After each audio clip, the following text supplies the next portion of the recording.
చూడండి, ఇంగ్లీష్లో గ్రామర్లో letter writing అని ఒక ఇంపార్టెంట్ కాన్సెప్ట్ ఉంటుంది. లెటర్ రైటింగ్ పరీక్షలో మీకు 5 మార్క్స్ ఉంటుంది వెయిటేజ్. అంటే ఒక లెటర్ రాయాలి, లెటర్ రాసినందుకు మీకు 5 మార్క్స్ ఉంటాయి. అయితే సెకండ్ ఇయర్ ఇంగ్లీష్లో లెటర్ రైటింగ్ వచ్చేసరికి ముందు వినండి, చెప్పేది జాగ్రత్తగా అందరూ కూడా వినండి, తర్వాత నేను రాయమన్నప్పుడు రాసుకుంటాను. లెటర్ రైటింగ్ 2 రకాలు. ముఖ్యంగా సెకండ్ ఇయర్ సిలబస్లో మనకు ఉన్నది 2 రకాలు. ఏంటి ఆ 2 రకాలు అంటే, మొదటిది ఫార్మల్ లెటర్స్. ఫస్ట్ది ఫార్మల్ లెటర్స్, రెండవది వచ్చేసి informal letters.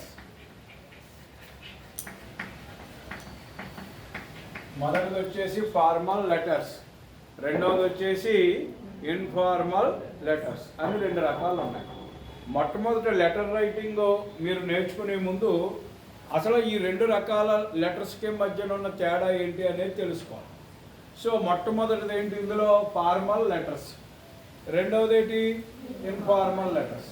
So first formal letters గురించి మనం చెప్తాం. ఎటువంటి లెటర్స్నే ఫార్మల్ లెటర్స్ అంటారు అంటే, which type of letters are considered as formal letters అన్న ప్రశ్న వచ్చినప్పుడు దానికి జవాబు ఏంటి అని అంటే, the letters which are written to officials. The letters which are written to officials అంటే అధికారులకి, or editors of newspapers, or authorities. Authorities అంటే ఎవరు, సుప్రీం అధికారాలు ఉన్నవాళ్ళు. సపోజ్ ఒక పోలీస్ ఆఫీసర్, లేదా ఒక జిల్లా కలెక్టర్ గారు, లేదా ఒక ఎంఆర్ఓ గారు. అంటే రకరకాల సమస్యలు మనకి నిత్య జీవితంలో తలెత్తుతూ ఉంటాయి. సపోజ్ నీకు ఒక రేషన్ కార్డు కావాలి, నిన్ను లెటర్ పెట్టుకోమంటారు. నువ్వు ఈ లెటర్ ఎవరికి పెట్టుకోవాలి, ఎంఆర్ఓ గారికి పెట్టుకోవాలి. లేదా సపోజ్ మీ ఏరియాలో రోజు గార్బేజ్ క్లీనింగ్ చేయట్లేదు, అది చాలా పెద్ద సమస్యగా ఉంది మీ లొకాలిటీలో. ఇది ఎప్పుడు మీకు ఈ సమస్య పరిష్కారం అవుతుంది? మన దారిని మన ఇంట్లో శుభ్రంగా ఉంది కదా అంటే కుదరదు. మనం ఉండే ఏరియా కూడా శుభ్రంగా ఉండాలి, అప్పుడే మనకు ఆరోగ్యం ఉంటుంది. లేదనుకోండి, ఆ బయట చెత్త చెదారం వల్ల వచ్చేటటువంటి ఆ జర్మ్స్ కానీ లేకపోతే మస్కిటోస్ వల్ల వచ్చే డిసీజెస్కి మనం ఎఫెక్ట్ అవుతాం. మన ఇల్లు ఒకటి శుభ్రంగా ఉంటే సరిపోదు, మన ఇంటితో పాటు మన వీధితో పాటు మన ఊరు, అలాగ ఆలోచించగలగాలి, బ్రాడ్ థింకింగ్ ఉండాలి. సో అలాంటి సందర్భంలో అలాంటి ఒక సమస్యను మీరు అడ్రస్ చేయాల్సి వస్తే దానికి కన్సర్న్ అథారిటీస్కి మీరు కంప్లైంట్ చేయాలి. కంప్లైంట్ చేయడం అంటే వెళ్ళి వాళ్ళ పర్మిషన్ తీసుకుని వాళ్ళు ఎదురుగుండా వెళ్ళి మాట్లాడేయటం కాదు. ఇంకా ఏదైనా సరే కంప్లైంట్ అనేది ఎలా ఉండాలంటే రిటర్న్గా ఉండాలి. రిటర్న్గా ఉంటేనే అది అథారిటేటివ్గా ఉంటుంది. సో అలాంటప్పుడు మీరు ఆ గార్బేజ్ క్లీనింగ్ గురించి మీరు కంప్లైంట్ చేయాలనుకుంటే, ఇప్పుడు మన మెండపేట విషయానికి వస్తే ఇది ఎవరికి కంప్లైంట్ చేయాలి? మీరు మున్సిపల్ కమిషనర్ గారికి కంప్లైంట్ చేయాలి. సో మున్సిపల్ కమిషనర్ గారికి కంప్లైంట్ చేయి. నువ్వు మున్సిపాలిటీకి వెళ్ళి ఇలా మా ఏరియాలో క్లీన్ చేయట్లేదండి, అందుకు నేను వచ్చాను కంప్లైంట్ చేయడానికి అన్నామనుకో, అక్కడ ఉన్న ఆ క్లర్కో లేకపోతే ఆ ఆఫీసు బేరరో ఏమంటారో, మీరు ఒక లెటర్ రాసి ఇవ్వండి, కమిషనర్ గారి దృష్టిలోకి పెడదామని చెప్పండి అంటారు. అప్పుడు మీరు ఏం చేయాలి, ఒక పేపర్ తీసుకుని ఆ లెటర్ రాయాలి. ఆ లెటర్ రాయాలంటే అఫీషియల్ లెటర్ ఎలా రాయాలి అనేది మీకు తెలిసి ఉండాలి. అర్థమైందా? సో ఈ రకమైనటువంటి లెటర్స్ అన్నీ కూడా అంటే ఒక అధికారులకి రాసేటటువంటి లెటర్లో, అఫీషియల్స్కి రాసేటటువంటి లెటర్స్, ఇలాంటివన్నీ కూడా ఎందులోకి వస్తాయి, మనకి ఫార్మల్ లెటర్స్ అని అంటారు. మరి ఇన్ఫార్మల్ లెటర్స్ అంటే ఏంటి అంటే, దీనికే ఇంకొక పేరు పర్సనల్ లెటర్ అని కూడా అంటారు. దేన్ని? ఇన్ఫార్మల్ లెటర్కే ఇంకొక పేరు ఏంటి? Personal letter. అలాగే ఫార్మల్ లెటర్స్ని కొన్ని సందర్భాల్లో పూర్వం అది కూడా అంటే మేము చదువుకునే రోజుల్లో అది కూడా దాన్ని ఏమని వ్యవహరించేవారంటే అఫీషియల్ లెటర్స్ అనేవారు. దీన్ని ఏమనేవారు? అఫీషియల్ లెటర్స్ అనేవారు. దీన్ని ఏమనేవారు? పర్సనల్ లెటర్స్ అనేవారు. ఇప్పుడు దీన్ని ఫార్మల్ లెటర్స్ అంటున్నారు, దీన్ని ఇన్ఫార్మల్ లెటర్స్ అని అంటున్నారు. మరి ఏంటి ఇన్ఫార్మల్ లెటర్స్ అంటే, పర్సనల్ లెటర్ అన్నా ఇన్ఫార్మల్ లెటర్ అన్నా ఒకటే. The letters which are written to our blood relations or neighbours అర్థమవుతుంది. Or our relations. అర్థమవుతుంది. అంటే మన రక్త సంబంధీకులకు కానీ, లేదా మన బంధువులకు కానీ, లేదా మన తెలుసున్న వాళ్ళకి కానీ రాసేటటువంటి లెటర్స్ని ఏమంటారు అంటే ఇన్ఫార్మల్ లెటర్స్ అని అంటారు. ఇన్ఫార్మల్ లెటర్స్లో కంప్లైంట్లు ఉండవు. ఇన్ఫార్మల్ లెటర్స్లో అడ్వైజులు ఉంటాయి, రిక్వెస్ట్లు ఉంటాయి, లేకపోతే క్యారీయింగ్ ఇన్ఫర్మేషన్ ఉంటుంది. అంటే మనం ఒక ఇన్ఫర్మేషన్ వాళ్ళకి చేరవేయడానికి ప్రయత్నం చేస్తాం. దేని ద్వారా? ఈ లెటర్ ద్వారా. సపోజ్ నువ్వు ఎక్కడో చదువుకుంటున్నావు, నిన్న హాస్టల్లో పెట్టి చదివిస్తున్నారు, అక్కడ నీకేదో డబ్బులు అవసరమైంది, ఒక 1500 రూపాయలు నువ్వు బుక్స్ కొనుక్కోవడానికి, ఎగ్జామ్ ఫీజు కట్టడానికి నీకు అవసరం అయింది. ఈ డబ్బులు కావాలంటే నువ్వు హాస్టల్ నుంచి ఇంటికి వచ్చేవి కదా, అక్కడి నుంచి ఏం చేస్తాం? ఇప్పుడంటే ఫోన్లు వచ్చినాయి, ఒకప్పుడు ఫోన్లు లేనప్పుడు అసలు ఈ మొబైల్ ఫోన్స్ అయ్యి లేవు. ఇంట్లో ల్యాండ్ ఫోన్ కూడా ఎవరికి ఉండేది కాదు. ఊరు మొత్తానికి 10-15 ఫోన్లు ఉండే సందర్భంలో కమ్యూనికేషన్ ట్రాన్స్ఫర్ అనేది కేవలం దేని మీద మాత్రమే ఆధారపడి ఉండేది అంటే ఈ లెటర్ రైటింగే. మాకు లెటర్ రాసి పోస్ట్ చేసేవాడు. ఆ లెటర్ 2 రోజులకో 3 రోజులకో మన ఇంటికి వచ్చేది. వాళ్ళది చదివి మీ నాన్నగారు ఆ డబ్బులు అరేంజ్ చేసుకుని ఆ మన్నాడో 2వ రోజో మళ్ళీ నీకు మనీ ఆర్డర్ చేసేవాడు. సో ఈ రకంగా ఉండేది అప్పుడు. కాబట్టి అటువంటి కమ్యూనికేషన్ ట్రాన్స్ఫర్, మనం ఒక తల్లికి రాసిన లెటరో, తండ్రికి రాసిన అంటే అమ్మగారికి కానీ, లేకపోతే నాన్నగారికి కానీ, లేకపోతే అన్నయ్యకి కానీ, తమ్ముడికి కానీ, అక్కకి కానీ, చెల్లికి కానీ, లేదా అంకుల్, ఆంట్, అర్థమవుతుందా? లేదా ఎవరైనా ఇలా మన రిలేటివ్స్, లేదా మన ఫ్రెండ్స్, మెయిన్ ఫ్రెండ్స్కి రాసి లెటర్స్ కానీ, ఇవన్నీ కూడా ఏ కోవలోకి వస్తాయి? ఇన్ఫార్మల్ లెటర్స్లోకి వస్తాయి. అర్థమవుతుందా? ఇవి అఫీషియల్స్కి రాసి లెటర్లు. ఈ 2 అర్థమైందా? మీకు సిలబస్లో ఈ 2 లెటర్స్ ఉన్నాయి. విషయం అర్థమైందా? ఈ 2 లెటర్స్ ఉన్నాయి. అయితే ప్రస్తుతం ఈ కరోనా నేపథ్యంలో ఈ సంవత్సరం కొంత సిలబస్ని మనకి తగ్గించేశారు. ఆ తగ్గించేసిన క్రమంలో ఈ సంవత్సరం ఈ లెటర్స్ని మీకు తీసేశారు. ఏది? ఇన్ఫార్మల్ లెటర్స్ అనేది తీసేశారు. అంటే ఈసారి పరీక్షలో మిమ్మల్ని ఇది పరీక్షలో ఎలా అడుగుతారు? 2 లెటర్లు ఇచ్చి ఇవ్వరు. 2 లెటర్లు ఇచ్చి ఏదో ఒక లెటర్ రాయమని ఇవ్వరు. అందులో ఒకటేమో ఖచ్చితంగా ఏమయ్యేది? ఒకటి ఫార్మల్లో, ఒకటి ఇన్ఫార్మల్. ఇప్పుడు ఇన్ఫార్మల్ మొత్తానికి తీసేశారు. అందుచేత 2 కూడా ఏమొస్తాయి మనకి? ఇంకా పరీక్షలో ఫార్మల్ లెటర్సే వస్తాయి. అర్థమైందా? ముందు మీకు ఆ ఫార్మల్ లెటర్ మనకు ఇప్పుడు సిలబస్లో ప్రజెంట్ ఉంది కాబట్టి ఈ ఫార్మల్ లెటర్ ఎలా రాయాలో చెప్తాం. ఆ తర్వాత సిలబస్ అంతా అయిపోయాక మీ నాలెడ్జ్ కోసం ఇది కూడా లాస్ట్లో టైంను బట్టి చెప్తాం. కానీ ప్రస్తుతానికైతే మీరు క్లియర్గా నేర్చుకోవాల్సింది ఏంటంటే ఫార్మల్ లెటర్. అర్థమైందా? సో ఈ ఫార్మల్ లెటర్ గురించి మనం మాట్లాడేటప్పుడు ఫార్మల్ లెటర్ అనేది ఎవరికి రాస్తారనే విషయం మీకు అర్థమైందా లేదా? అర్థమైందా లేదా? ఓకే. కాబట్టి అఫీషియల్స్కి రాసి లెటరు ఫార్మల్ లెటర్ అంటారు. అంటే మీరు ఇక్కడ ఇంకొక చాలా జాగ్రత్తగా గమనించండి. ఫార్మల్ లెటర్కి ఇన్ఫార్మల్ లెటర్కి తేడా ఏంటి అంటే, మీరు ఇప్పుడు దాకా నేను చెప్పిన విషయాన్ని బట్టి మీరు ఏం చెప్తారు? ఫార్మల్ లెటర్ అయితే అఫీషియల్స్కి రాస్తారండి, ఇన్ఫార్మల్ లెటర్ అయితే మన బ్లడ్ రిలేషన్స్కే, ఫ్రెండ్స్కే రాసేదాన్నేమో ఇన్ఫార్మల్ లెటర్ అంటారు, హయ్యర్ అఫీషియల్స్కి రాసేదాన్నేమో ఫార్మల్ లెటర్ అంటారండి అని చెప్తారు. అయితే అదే ఎలాగైతే తేడా ఉందో ఇంకొక తేడా కూడా మీరు గమనించాలి. ఫార్మల్ లెటర్ రాసేటప్పుడు ఒక రకమైనటువంటి ప్యాటర్న్ ఫాలో అవ్వాలి. అంటే ఆ లెటర్ రాసేటప్పుడు ఒక పద్ధతి ఉంటుంది. అంటే ఇక్కడ ఫ్రమ్ అడ్రస్ రాయాలి, ఇక్కడ టు అడ్రస్ రాయాలి, మనం అక్కడ ఎవరైతే ఈ వ్యక్తికి రాస్తున్నామో ఆయన ఏ రకంగా మనం సంబోధించాలి, ఇవన్నీ ఓ రకంగా ఉంటాయి ఎందులో? ఫార్మల్ లెటర్స్లో. అలాగే ఇన్ఫార్మల్ లెటర్స్కి వచ్చేటప్పటికి అక్కడ వేరే రకంగా ఉంటాయి. అర్థమైందా? సో దానికి దీనికి సంబంధం ఉండదు. దేంట్లో సంబంధం ఉండదు? లెటర్ రాసి విధానంలో దీని పద్ధతి దీందే, దీని పద్ధతి దీందే. అంటే దీనిలాగే ఇది కూడా రాసేయచ్చు కదండి అని అనుకోకూడదు. అర్థమైందా? ఇది వేరు, ఇది వేరు. సో ముందు ఫార్మల్ లెటర్స్ ఏంటి అనేది ఇప్పుడు మనం చూద్దాం. మీకు ఇదే అర్థమైందా? అర్థమైందా లేదా? అక్కడ రాసుకోండి. లెటర్ రైటింగ్ అని హెడ్డింగ్ పెట్టుకోండి. లెటర్ రైటింగ్ అని హెడ్డింగ్ పెట్టుకోండి ఫస్ట్.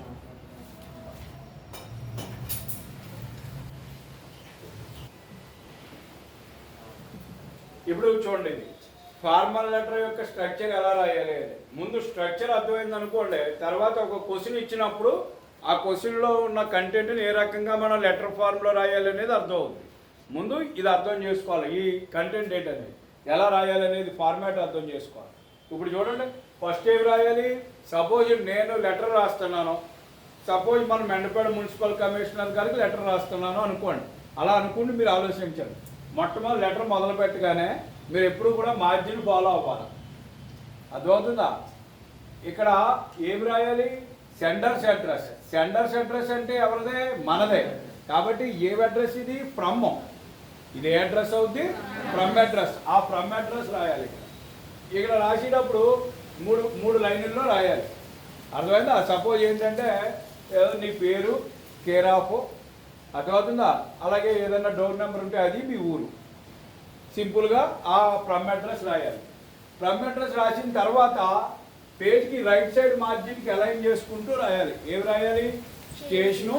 స్టేషన్ అంటే ఏ ఊరిలో నుంచి నువ్వు ఈ లెటర్ రాస్తున్నావు, అది ఏ ఊరికి రాస్తున్నావు కాదు, నువ్వు ఎక్కడి నుండి రాస్తున్నావో ఆ ఊరి పేరు, స్టేషను.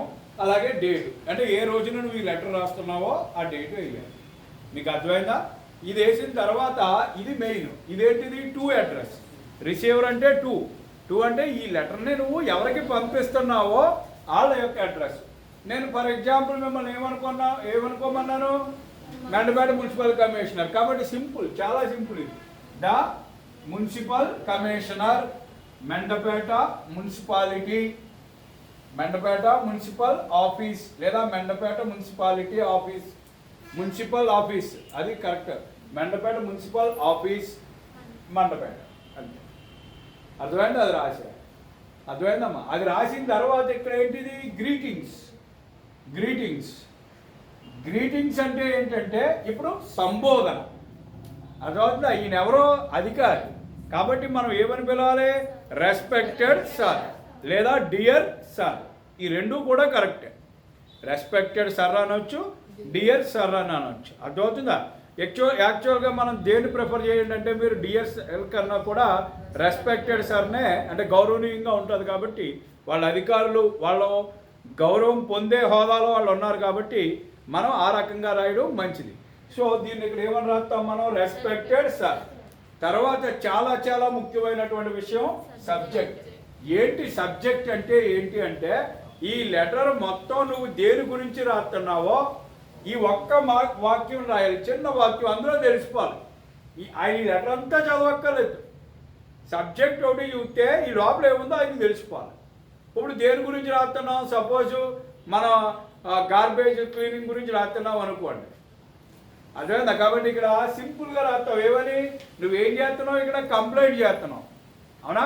కాబట్టి complaining about the garbage cleaning in our locality అని రాస్తాం, అంతే. ఆయనకి చూడగానే ఓహో ఈ లెటరు గార్బేజ్ మీద కంప్లైంట్ అన్న విషయం వచ్చేది ఐడియాలో. అప్పుడు ఇది అసలు ఎక్కడ ఏంటి ఎక్కడ జరగట్లేదు అనేది కింద లెటర్లో ఉంటుంది. అప్పుడు బాడీ ఆఫ్ ద లెటర్ మొదలవుతుంది. సబ్జెక్ట్ రాసేసాక బాడీ ఆఫ్ ద లెటర్ కూడా ఫార్మల్ లెటర్కి ఏం చెప్తామంటే మినిమం 3 పేరాలు ఉండేలాగా చూసుకోమని చెప్తాం. ఏంటి ఆ 3 పేరాలు? మొట్టమొదటి పేరాలో ఇంట్రడక్షన్ ఉండాలి. అసలు ఈ లెటర్ ఎవరు, నువ్వెవరో, నువ్వు ఎక్కడి నుంచి రాసావు, నీ పరిస్థితి ఏంటి అనేది ముందు ఆయనకు తెలియాలి. So my name is so and so, నువ్వు ఎక్కడ నివసిస్తున్నావు? I am the resident of so and so Nagar colony. తర్వాత I hereby inform you, నువ్వు దీన్ని ఎందుకు ఈ లెటర్ రాయవలసి వచ్చింది అనేది ఇంట్రడక్షన్లో రాస్తాం. తర్వాత మెయిన్ కంటెంట్. మెయిన్ కంటెంట్ ఏంటి? అసలు ఇక్కడ నీకున్న సమస్య ఏంటి? గార్బేజ్ క్లీన్ అవ్వట్లేదు, అందువల్ల మీ ఏరియాలో మీ మస్కిటోస్ పెరిగిపోయి అక్కడ ఏమవుతున్నాయి? Pandemic diseases, epidemic diseases spread అవుతున్నాయి, కాబట్టి దాని మీద దృష్టి పెట్టాలని చెప్పని అడగడం. సో ఆ కంటెంట్ నువ్వు పడుతున్న ఇబ్బందులు, సమస్యలు అన్నీ సెకండ్ పారాగ్రాఫ్లో చెప్పాలి. మూడో పారాగ్రాఫ్ ఏంటి? కంక్లూజన్. ఏంటి కంక్లూజన్? ముగింపు. ముగింపు ఏం చెప్పాలి? సో పై విషయాలన్నీ కూడా దయచేసి మీరు గమనించి వీలైనంత త్వరలో as early as possible you take necessary action on the above matter and do favour to us, అంటే మాకు మేలు చేయండి అని ఆయన విజ్ఞప్తిని చేస్తూ, అర్థమైందా? ఆయన విజ్ఞప్తి చేస్తూ లెటర్ను ముగిస్తాం. అర్థమైందా? ఇది అయ్యాక అప్పుడు మళ్ళీ నెక్స్ట్ ఇంకోటి ఈ చివర ఇక యువర్స్ రాస్తాం కదా, అది ఏమో కింద రాయాలి. అర్థమైంది? ముందు ఇక్కడ దాకా ఎక్కించుకున్నాక, మీరు ఇక్కడ దాకా ఎక్కించాక యువర్స్ అనేది ఏంటి అనేది మరి మీకు చెప్తాను, అది ఎలా రాయాలనేది చెప్తాను. అయితే చాలా జాగ్రత్తగా వినండి, చాలా జాగ్రత్తగా వినండి. ఈ లెటర్లో మీరు చేసేటటువంటి చాలా తప్పులు ఏంటో నేను చెప్తాను చూడండి. ఒకటి, మీరు ఇంతకుముందు ఎప్పుడన్నా లెటర్ రైటింగ్ నేర్చుకున్నారా? ఎక్కడైనా చెప్పారా మీకు? స్కూల్స్లో 7th 8th అలా చెప్పారా? ఎలా చెప్పారు అప్పుడు లెటర్ రాయమన్నప్పుడు? ఇప్పుడు ఫ్రమ్ రాసేమనుకోండి, ఇక్కడ ఫస్ట్ ఏంటంటే మీ పేరు రాయాలి. ఏదో సపోజ్ కే రవికుమార్ అని పేరు రాసాం, రాసి ఏం చేయాలి? కామా. అర్థమవుతుందా? ఎలా పెట్టాలి? కామాలు పెట్టి లాస్ట్లో ఏం చేయాలి? ఇప్పుడు అలాంటివి ఏవి పెట్టకూడదు. అర్థమైందా? ఎక్కడ కామాలు కానీ ఫుల్ స్టాపులు కానీ ఇప్పుడు ఏవి వాడం. అర్థమవుతుందా? మేము నేర్చుకున్నప్పుడు కూడా పూర్వం అయితే ఖచ్చితంగా ఈ కామాలు ఖచ్చితంగా పెట్టాలి. కామా ఫుల్ స్టాప్ పెట్టాలి. పెట్టకపోతే దీన్ని ఇలా కొట్టేసి ఊరు అప్పట్లో. ఇప్పుడు లేవు, ఇప్పుడు లేదు, ఇప్పుడు రాయకూడదు. ఏమంటే ఏంటి తేడా? అప్పటికి ఇప్పటికి ఏంటి? ఇంగ్లీష్ మారిపోయిందంటే ఇంగ్లీష్ మారిపోలేదు, ఇంగ్లీష్ భాషను ఉపయోగించే తీరు మారిపోయింది. ఇప్పుడు లెటర్లు లేవు, కాగితం మీద లెటర్లు రాయటాలు లేవు. ఏమున్నాయి? మెయిల్స్ ఉన్నాయి, ఏమన్నా ఈమెయిల్స్ ఉన్నాయి. ఇంకా ఈమెయిల్స్లో ఈ ఎండో ఆ ఎండో రాయడం లేదు, వరుసగా ఇలా కిందకి వరుసగా ఉదాహరణ కింద టైప్ చేసుకుంటూ వచ్చేటివే. కాబట్టి ఈమెయిల్ ఫార్మాట్లే మనం ఇక్కడ ఫాలో అవుతున్నాం. కాబట్టి ఏ రకమైన కామాలు పెట్టకూడదు. అర్థమైంది? అది మీరు గుర్తుపెట్టుకోవాలి. ఏం చేయాలి? కామాలు పెట్టకూడదు. అర్థమైందా? ఇవన్నీ కూడా మీకు మళ్ళీ లెటర్ రాసేటప్పుడు ఎక్స్ప్లెయిన్ చేస్తాం. ఇవన్నీ ఎలా రాయాలి ఏంటనేది క్లియర్గా లెటర్ రాసినప్పుడు ఇంకా క్లియర్గా ఎక్స్ప్లెయిన్ చేస్తాను. ఫస్ట్ ఇక్కడ వరకు ఎక్కించాను, ఇక్కడ వరకు ఎక్కించాక అప్పుడు మళ్ళీ ఇంకా కింద రాయాల్సింది ఏంటనేది మళ్ళీ రాస్తాం. అర్థమైందా? ఎక్కించుకోండి. ఇక్కడ వరకు ఎక్కించాను.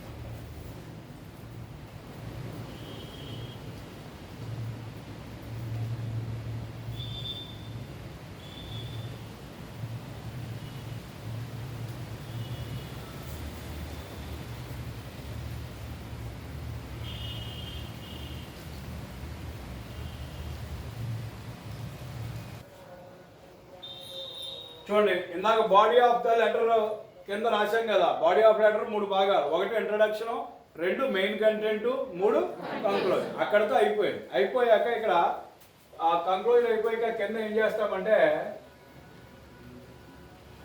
యువర్స్ ఏమన్నా అర్థం? ఫెయిత్ఫుల్లీ. చాలా పదాలు రాయొచ్చు, కానీ ఈ పదాన్నే మీరు ఫాలో అవ్వండి. ఏంటిది? Yours faithfully. యువర్స్ సిన్సియర్లీ అనొచ్చు, యువర్స్ ఒబీడియంట్లీ అనొచ్చు, ఏవైనా అనొచ్చు, కానీ ఇది అన్నిటికన్నా మంచి పదం yours faithfully. So yours faithfully మన యొక్క సిగ్నేచర్ ఉండాలి. ఏముండాలి? మన సిగ్నేచర్. సో ఎప్పుడైతే మీరు యువర్స్ ఫెయిత్ఫుల్లీ సిగ్నేచర్ రాశారో ఎక్కడితో మీ లెటర్ కంప్లీట్ అయిపోయినట్టే. అర్థమైందా? ఇది ఎక్కించుకోండి, ఇది ఎక్కించుకోండి. అదే కింద రాసుకోండి లెఫ్ట్ సైడే. అర్థమైందా? మీరు గతానికి ఇలా చూడండి ఒకసారి. గతానికి ఇప్పటికి తేడా ఏంటి? ఇదివరకు ఇది ఎక్కడ రాసేవారు? ఈ పక్కకు రాసేవారు, గుర్తుందా మీకు? కానీ ఇప్పుడు ఈ కొత్త ఫార్మాట్లో ఈ పక్కకు రాయకూడదు, రైట్ సైడ్కి రాయకూడదు. ఎక్కడ రాయాలి? మీరు ఒక్క విషయం గుర్తెట్టుకోండి, రైట్ సైడ్ కేవలం ఒక్కటే ఒక్కటి రాస్తాం. ఏంటది? స్టేషను, డేటు తప్ప ఇంకేది ఉండదు. అర్థమైందా? అది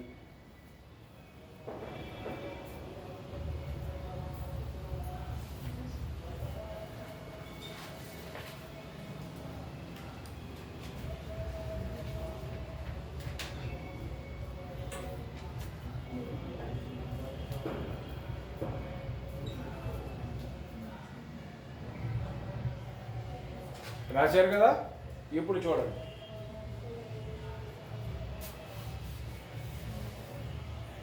ఇప్పుడు ఒక క్వశ్చన్ రాసుకోండి. మీరు అందరూ కూడా ఒక క్వశ్చన్ ఎక్కించుకోండి. ఆన్లైన్లో చూస్తున్న వాళ్ళు కూడా నేను చెప్తున్న క్వశ్చన్ ఎక్కించుకోండి. అక్కడ right A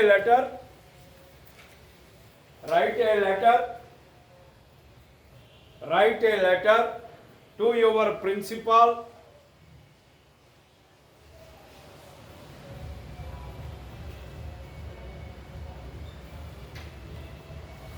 or class teacher, principal or class teacher class teacher, requesting him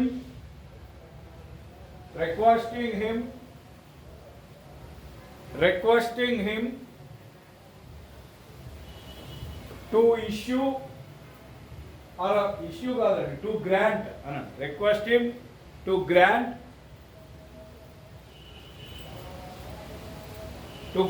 you leave for,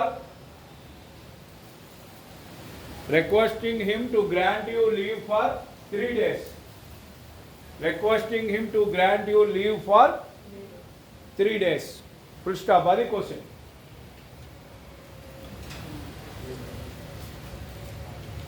ఓకేనా? ఈ లెటర్ ఇప్పుడు ఎలా రాయాలో చూద్దాం. చూడండి, ఏం చేయమంటున్నారండి ఈ లెటర్లోని. ముందు ఒక లెటర్ చూడగానే మీరు పరీక్షలో ఫార్మల్ లెటరా ఇన్ఫార్మల్ లెటరా అని వాళ్ళు ఎవరో లెటర్ క్వశ్చన్ చదివి అది ఫార్మలా ఇన్ఫార్మలా అనేది మీరే గుర్తించాలి. ఇక్కడ లెటర్ ఎవరికి రాయమంటున్నారు? Principal or class teacher. కాబట్టి వీళ్ళిద్దరూ ఎవరో మనకు అఫీషియల్స్ అవుతారు. కాబట్టి ఇది ఏ కోవలోకి వస్తుంది? ఫార్మల్ లెటర్లోకి వస్తుంది. అర్థమైందా? సో కాబట్టి రాయాలి. రాసేటప్పుడు ఫస్ట్ ఏం రాయాలని చెప్పాను మీకు? ఫార్మల్ లెటర్ స్ట్రక్చర్ చెప్పాను. అందులో మొట్టమొదటి ఏం రాయాలని చెప్పాను? ఇది రాయాలి. ఏంటిది? Senders address. So senders address అన్నప్పుడు ఇక్కడ ఫస్ట్ ఏదో సమ్ ఏదో పి దివ్య అంటే ఇది స్టూడెంట్ పేరు, అవునా? పి దివ్య. అర్థమైందా? తర్వాత ఏం చదువుతుంది అమ్మాయి ఇక్కడ? సెకండ్ ఎంపీసీ లేదా సెకండ్ బైపీసీ, ఏదైతే అది. అర్థమైందా? Second MPC. అర్థమైందా? ఇప్పుడు ఈ సెకండ్ ఎంపీసీ రాశాక ఈ అమ్మాయి ఎక్కడ చదువుతుంది? అయితే ఇక్కడ రాసేటప్పుడు ఏం చేయాలి? ఇక్కడ అడ్రస్ ఉండదు, ఇంటి అడ్రస్ ఉండదు. కాబట్టి చూడగానే మేడంకి తెలియడానికి రోల్ నెంబర్, మీ అటెండెన్స్ నెంబర్ ఉంటుంది కదా, సబ్ రోల్ నెంబర్ 60. అర్థమైందా? యాక్చువల్గా ఇక్కడ వరకు రాస్తే చాలు. ఇంకొక లైన్ మీరు రాశారనుకోండి, ఏం రాయాలి? మీ కాలేజ్ పేరు, ఊరు పేరు. అంటే అదేంటి రాయాలి ఇక్కడ మళ్ళీ? విజ్ఞాన్. అన్ని క్యాపిటల్స్ రాస్తున్నాను నేను, మీరు ఎలా రాయాలనేవి లేదు. ఫస్ట్ లెటర్ క్యాపిటల్ రాసి మిగిలిన స్మాల్ రాసిన ఇబ్బంది లేదు. అన్ని కాలేజ్ పేరు కాబట్టి ఊరు పేరు క్యాపిటల్స్లో రాసుకున్నా ఇబ్బంది లేదు. విజ్ఞాన్ జూనియర్ కాలేజ్ మండపేట అయిపోయింది. అర్థమైందా? ఎక్కడ కామాలు లేవు, ఎక్కడ ఫుల్ స్టాపులు లేవు. మీరు గమనించారా లేదా? ఇంకా ముఖ్యమైన విషయం మీరు గమనించాలి. ఏంటి ఆ విషయం? మీరు పూర్వం మీరు నేర్చుకున్నప్పుడు ముందే ఇక్కడ ఫ్రమ్ అని పెట్టేవారు, నేను పెట్టలేదు. ఇప్పుడు లేవు, ఫ్రమ్ టు అని రాయక్కర్లేదు, దానికి అర్థమైపోదు. ఫస్ట్ ఉంది అంటే ఫార్మల్ లెటర్లో రాసివాడు గొడవ ఇది. అర్థమైందా? అది. ఇప్పుడు నెక్స్ట్ ఇక్కడ మీరు ఏంటి రాయాలి? స్టేషన్. స్టేషన్ ఏంటి? ఊరే మండపేట. ఇక్కడ అన్ని క్యాపిటల్స్ రాయక్కర్లేదు, ఇక్కడ రాయకండి. ఇది అడ్రస్ కాబట్టి రాసాం, క్లియర్గా ఉంటుందని. మండపేట. అర్థమైందా? డేట్ ఎంతమ్మా? డేట్ ఈరోజు. కొన్ని ఈ రోజుదే మనం ఆలోచించామనుకో. డేట్ చాలా రకాలుగా రాస్తారు. ఈ ఫార్మాట్ ఫాలో అవ్వండి. 25th. అర్థమైందా? తర్వాత నెల ఏంటి? నవంబర్. NOV అంటే చాలు, నవంబర్.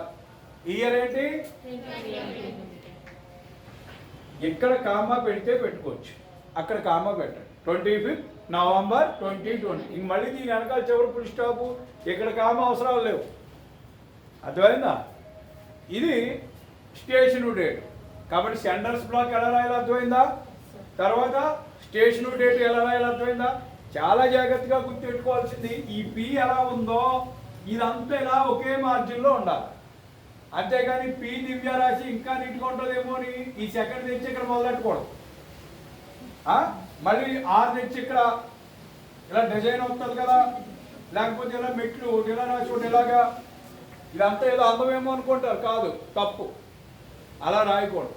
అర్థమవుతుందా? ఇలా అంతా ఒకే మార్జిన్ మెయింటైన్ అవ్వాలి. ఇక్కడ M ఎక్కడ ఉందో అక్కడే 2 ఉండాలి. మీరు అలా కాకుండా 25కి ఇక్కడ మొదలెట్టారనుకో, దిద్ది ఆయన ఏం చేస్తాడంటే ఇక్కడ నుంచి ఇలా ఒక ఎరో మార్క్ వెళ్తాడు. అంటే అర్థం బుద్ధి లేదు నీకు, ఇది దీంతో సమానంగా ఉండాలి రా అని ఒక అర మార్క్ తీసేస్తాడు. అర్థమవుతుందా? కాబట్టి ఆ మార్జిన్ మెయింటైన్ చేయడం జాగ్రత్తగా గుర్తుపెట్టుకోండి. ఇప్పుడు ఇది అయిపోయింది. ఇప్పుడు ఈ లెటర్ ఎవరికి రాయాలి మనం? క్లాస్ టీచరే. లీవ్కి ప్రిన్సిపాల్ దాకా ఎందుకు, క్లాస్ టీచర్ జాబ్. కాబట్టి క్లాస్ టీచర్తో మనం మాట్లాడదాం. సో క్లాస్ టీచర్ గురించి రాయాలి. అంటే ఏంటంటే క్లాస్ టీచర్ గురించి రాయాలంటే చెప్పండి. అప్పుడే రాలేదు, ముందు రాయాలి కదా. చెప్పండి, ఏమని చెప్పాలి, ఏం రాయాలి? క్లాస్ టీచర్ అంటే ఆయన పేరేటో రాయకూడదు, ఆయన పేరు ఆయన ఎలాగున్నారు ఇది రాయకూడదు. అర్థమైందా? ఇక్కడ ఏం రాయాలి? The class teacher. నువ్వు రాసింది ఎవరికి? Class teacher. ఇలా రాయాలి. అర్థమైందా? ఏ క్లాసు? ఇక్కడ ఎంపీసీ రాశాను కదా, న్యాయం చేద్దామని ఇక్కడ బైపీసీ రాయకూడదు. నువ్వు ఎంపీసీ అయితే నీ ఎంపీసీ క్లాస్ టీచర్కే రాయాలి. అర్థమైందా? అంటే ఇవన్నీ తెలియజేసి తప్పుడు, అందుకని చెప్తున్నా. సో ఇక్కడ మళ్ళీ ఏ క్లాసు? సెకండ్ ఎంపీసీ అంటే చాలు. డైరెక్ట్గా ఈ లెటర్ ఎవరికి వెళ్ళిపోతే సెకండ్ ఎంపీసీ క్లాస్ టీచర్కి వెళ్ళిపోతుంది. మళ్ళీ ఇంకా రాసుకుంటే ఈ కాలేజీ పేరు, ఊరు పేరు. ఇక్కడ ఇంకా రాస్తే ఏంటి? Vignan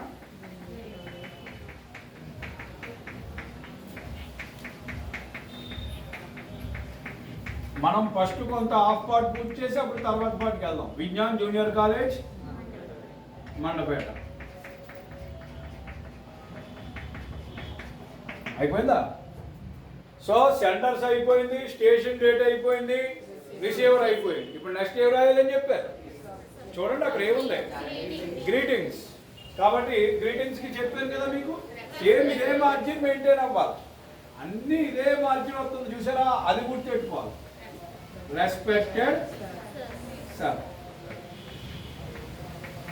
respected sir. అర్థమైందా?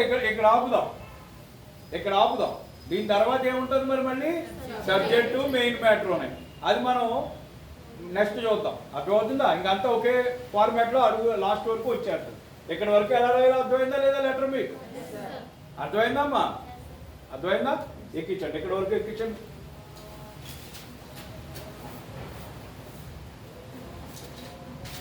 ఆన్లైన్లో చూసేవాడు కూడా ఇక్కడ పాజ్ చేసుకుని ఎక్కించుకోండి.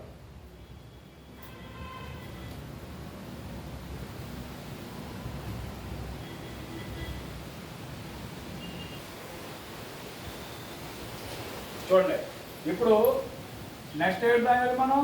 సబ్జెక్ట్. ఆ రెస్పెక్టెడ్ సార్ కిందకు వచ్చిన తర్వాత సబ్జెక్ట్. అర్థమైందా? అయితే ఇక్కడ ఒక విషయం చూడండి, రెస్పెక్టెడ్ సార్ కింద సబ్జెక్ట్ రాస్తున్నాం. సబ్జెక్ట్ అంటే ఏం చెప్పాను మీకు? ఈ లెటర్ మనం దేని గురించి రాస్తున్నామో ఆ ఒక్క లైన్లో తెలుసుకోవాలి, సింపుల్ లైన్లో ఒకే మాట. ఈ లెటర్ దేని గురించి రాస్తున్నామండి మనం? లీవ్ గురించి రాస్తున్నాం. మనకి ఎన్ని రోజులు లీవ్ కావాలి? 3 days లీవ్ కావాలి. కాబట్టి సబ్జెక్ట్ రాసేటప్పుడు నాకు 3 days లీవ్ ఇప్పించండి. కారణం కూడా అందులోనే ఉండాలి, ఎందుకని కారణం అని. కాబట్టి రిక్వెస్ట్ ఇలా రాస్తున్నాం. రిక్వెస్ట్ అన్నమాట. ఇది కంప్లైంట్ కాదు. అర్థమవుతుందా? అది ఇందా మున్సిపల్ కమిషనర్ రాసేటప్పుడు కంప్లైంట్, కాబట్టి కంప్లైనింగ్ అన్నాం. ఇదేంటిది? Request. So request to grant, request to grant leave for 3 days. 3 days to make. ఒక్క నిమిషం, ఇక్కడ దాకా రాసేటప్పుడు మీకు పేజ్ అయిపోయింది అనుకుందాం, ఇంకా సబ్జెక్ట్ అవ్వలేదు రాయడు. ఇప్పుడు మిగిలింది ఎక్కడ రాయాలి? ఎక్కడి నుంచి మొదలెట్టుకోవడం. అదేనా? ఎక్కడి నుంచి మొదలు పెట్టాలి? 6 కింద నుంచి మొదలు పెట్టాలి. టు మేక్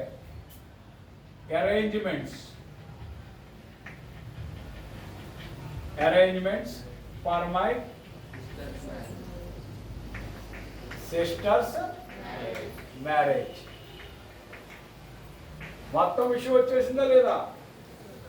ఇక్కడ తర్వాత 2 గీతలు పెట్టి ఇలా 2 హైఫెన్ల కింద పెట్టి 2 పదాలు రాయాలి. ఒకటి సబ్మిటెడ్ అన్న పదం, మళ్ళీ 2 గీతలు పెట్టి రిగార్డింగ్. అర్థమైందా? రెండో లైన్ కూడా మీకు ఇక్కడ దాకా అయిపోయింది అనుకోండి, ఎక్కడ దాకానే మ్యారేజ్ దాకా అయిపోయింది అనుకోండి. ఈ 2 గేట్లు కూడా ఎక్కడ తీసుకొచ్చేది? కింద తీసుకొచ్చేది. అర్థమైందా? అసలు అలాంటి పరిస్థితుల్లో సిస్టర్స్ వరకు ఇక్కడ రాసి మ్యారేజ్ నుంచి కింద తెచ్చేస్తే ఇంకా మంచిది. అర్థమైందా? అది సో తెచ్చి ఇలాగ సబ్మిటెడ్ పక్కన ఇంకోటి ఏంటంటే పదం రిగార్డింగ్ ఇలాగ రాయాలి. ఏంటిది? సబ్జెక్ట్. రాసిన తర్వాత పేజీకి సెంటర్లో ఇలా 3 చుక్కలు పెట్టేసుకోవాలి. అంటే మెయిన్ పైదంతా కూడా కంటెంట్ అంతా అయిపోయింది. ఎవరు రాస్తున్నారో, ఎవరికి రాస్తున్నారో, ఎప్పుడు రాశారు, ఎందుకు రాస్తున్నారు అన్నీ తెలిసిపోయిగా లేదా? అది ఇప్పుడు దీనికి డీటెయిల్డ్ ఎక్స్ప్లెనేషన్ కింద బాడీలో ఉంటుంది. బాడీలో ఇప్పుడు చూడండి, ఇప్పుడు సపోజ్ బాడీ రాస్తున్నాం. బాడీ రాసేటప్పుడు ఎక్కడి నుంచి మొదలు పెట్టేయకూడదు. ఎక్కడి నుంచి ఇప్పుడు దాకా ఇదే కదా మార్జిన్ అవుతుంది, ఎక్కడి నుంచి మొదలు పెట్టకూడదు. ఇది పారాగ్రాఫ్ బిగినింగ్ అన్నమాట. సో అంతా కూడా ఇక్కడి నుంచి మొదలవుతుంది. పారా అంటే ఏం చేస్తాం, కొంచెం ప్లేస్ ఇస్తాం కదా, ఇలా వదిలి రాయాలి. అర్థమవుతుందా? ఏమని రాస్తాం చూడండి. మై నేమ్ ఈజ్, మీరు రాసుకోండి అక్కడ మీ పేరు ఏదైతే అది రాసుకున్నాక full stop my name is రాసావు. My roll number is, my roll number ఇక్కడ రాసుకోలేదు. ఇక్కడ ఏం రాస్తావు అంటే I am studying second MPC in ఏదో సమ్ పారాగ్రాఫ్ అయిపోయింది కాబట్టి మళ్ళీ ఇక్కడికి వచ్చేయి. అర్థమైందా? అంతేగాని ఇది మళ్ళీ ఇక్కడి నుంచి మొదలెట్టకూడదు. ఇది పారా అని తెలియడానికి కోసమే ఈ ఎదురు గ్యాప్ ఇచ్చాం సార్. మళ్ళీ ఇక్కడికి వచ్చినప్పటికి ఎస్ కిందకి వచ్చేస్తాం. ఇన్ ఏదో some J4 section my roll number is, my roll number is ఎంత పైన వేసాం కదా 16. మీరు ఎంత వేసుకుంటే అంత. My roll number is 16. My sisters marriage, my sisters marriage is on, ఈ లెటర్ ఎప్పుడు రాస్తాం 25th రాస్తున్నాం అంతే కదా. సో ఏమని రాస్తాం ఇక్కడ, మ్యారేజ్ ఎప్పుడని రాద్దాం 28th. Marriage on 28th, marriage on 28th November.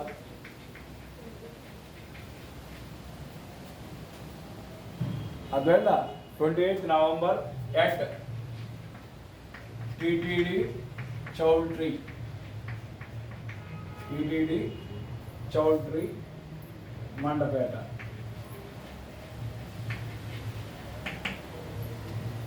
My presence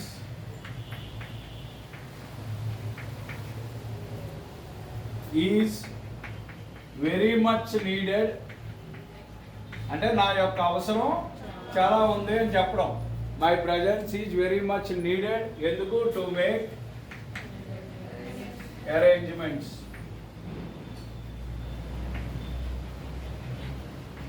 to make arrangements. అర్థమైందా?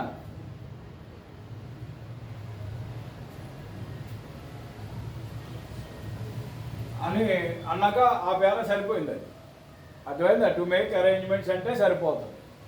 అర్థమైందా? నెక్స్ట్ ఏంటి ఇక్కడ, నెక్స్ట్ తర్వాత ఇందులోనే ఇంట్రడక్షన్ వచ్చేసింది, సబ్జెక్టు వచ్చేసింది. అదే ఇంట్రడక్షన్ మెయిన్ కంటెంట్ రెండు వచ్చేసింది. ఇంట్రడక్షన్ అంటే ఈ 2 లైన్లు ఇంట్రడక్షన్. కంటెంట్ ఏంటి, మా చెల్లి పెళ్ళి పలానా తారీఖున పలానా చోట జరుగుతుంది కాబట్టి దానికి నా అవసరం ఉంది. అందువల్ల ఇప్పుడు ఇక కంక్లూజన్ చెప్పాలి. ఏంటి కంక్లూజను? హెన్స్, ఇది నెక్స్ట్ పేర అన్నమాట. Hence I request you to kindly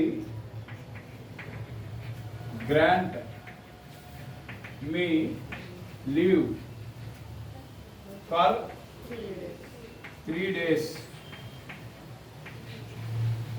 3 days.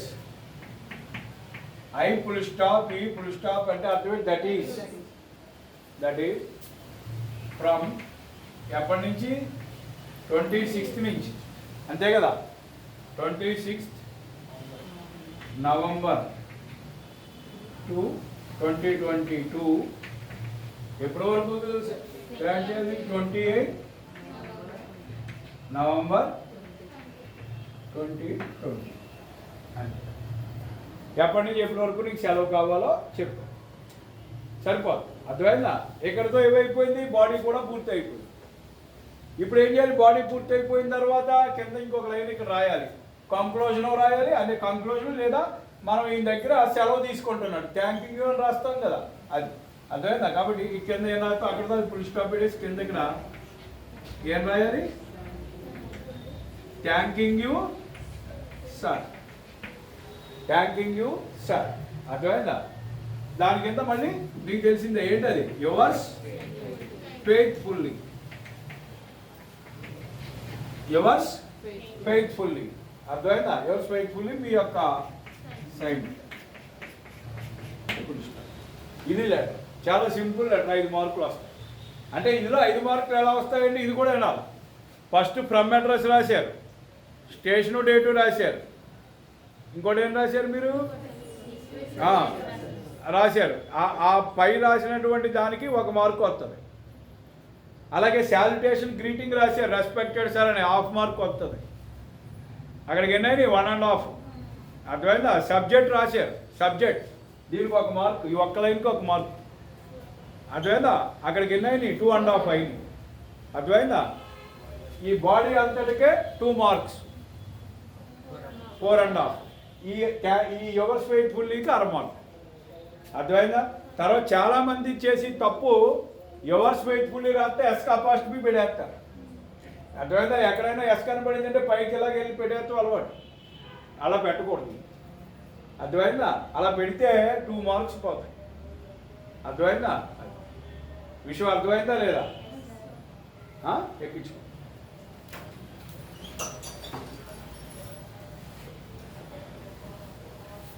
ఎక్కించుకోండి అందరూ కూడా, ఆన్లైన్లో చూసేవాళ్ళు కూడా ఇక్కడ పాజ్ చేసుకుని video ఎక్కించుకోండి.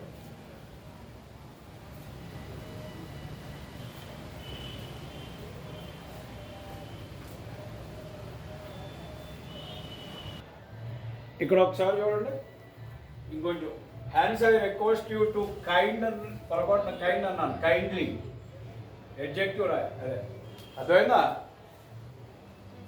Kindly grant me leave for 3 days, that is from 26 November 20th November 2020, ఓకేనా.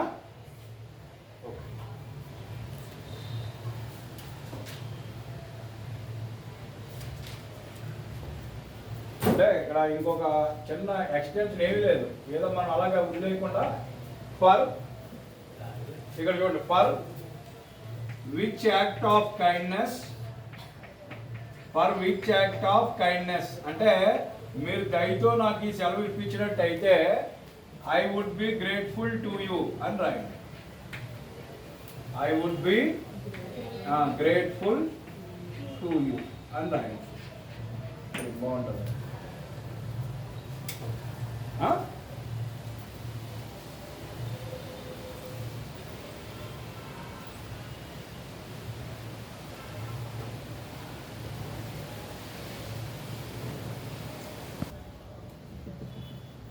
చూడండి, ఇప్పుడు ఇది మొత్తం రాసుకున్నారు కదా, మీరు పరీక్షలో రాసేటప్పుడు కానీ నోట్స్లో రాసేటప్పుడు కానీ సపోజ్ ఈ లెటర్ అంతా రాస్తుండగా పేజీ అయిపోయింది అనుకోండి, పక్క పేజీలోకి వెళ్ళాల్సి వచ్చింది అనుకోండి, రేపు పబ్లిక్లో కూడా అంతే. పబ్లిక్ పరీక్షలో కూడా మీరు ఈ లెటర్ ఏదో సగం పేజీలో క్వశ్చన్ రాసారు, సగం అయింది, ఇంకా సగం పేజీ ఉంది, ఆ సగంలో మొదలెట్టకూడదు లెటరు, ఫ్రెష్ పేజ్ మీద మొదలెట్టుకోవాలి.